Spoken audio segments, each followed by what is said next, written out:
విచారణకి వెళ్ళకుండా విచారణకి సహకరించకుండా ఏదైతే గందరగోళ పరిస్థితి క్రియేట్ చేసి ఒక పొలిటికల్ స్టంట్ వేసి ఒక డ్రామా చేసి రాజకీయ లబ్ధి పొందే ప్రయత్నం చేస్తుండు కల్వకుంట్ల తారక రామారావు గారు.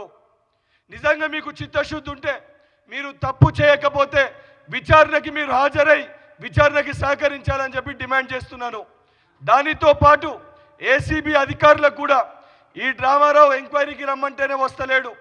రేపు పొద్దున ఇతర దేశాలకి పారిపోయే ఒక పరిస్థితి కూడా రావచ్చు. అందుకే ఈ డ్రామారావు పాస్పోర్ట్ని కూడా సీజ్ చేయాలని చెప్పి ఏసీబీ అధికారులకి నేను కోరుతున్నాను. ఈ డ్రామారావు ఇప్పటికే ఏదైతే సంబంధించి వచ్చి దాంట్లో ఎంక్వైరీకి రమ్మంటే వస్తకుండా అనేకమైన నాటకాలు ఆడుతుంటూ, అందుకే ఈ డ్రామారావు పాస్పోర్ట్ని కూడా సీజ్ చేయాలని చెప్పి ఏసీబీ అధికారులని కోరుతున్నాను. బీఆర్ఎస్ పార్టీ నాయకులకు కూడా ఏదైతే సంబంధించి ప్రజలు మిమ్మల్ని వారి సమస్యలపైన కొట్లాడనీకి బీఆర్ఎస్ పార్టీలో కూడా ఎమ్మెల్యేని ఎన్నుకోవడం జరిగింది.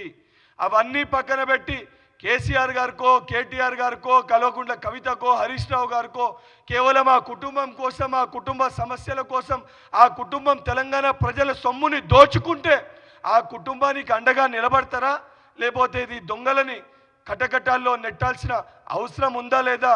మీరు కూడా బీఆర్ఎస్ పార్టీలో ఉన్న శాసనసభ్యులు ఒకసారి పునరాలోచించుకోవాలని చెప్పి వారిని కూడా కోరుతూ, ఏదైతే నిజంగా కేటీఆర్ నువ్వు తప్పు చేయకపోతే విచారణకి సహకరించాలని చెప్పి డిమాండ్ చేస్తున్నాను.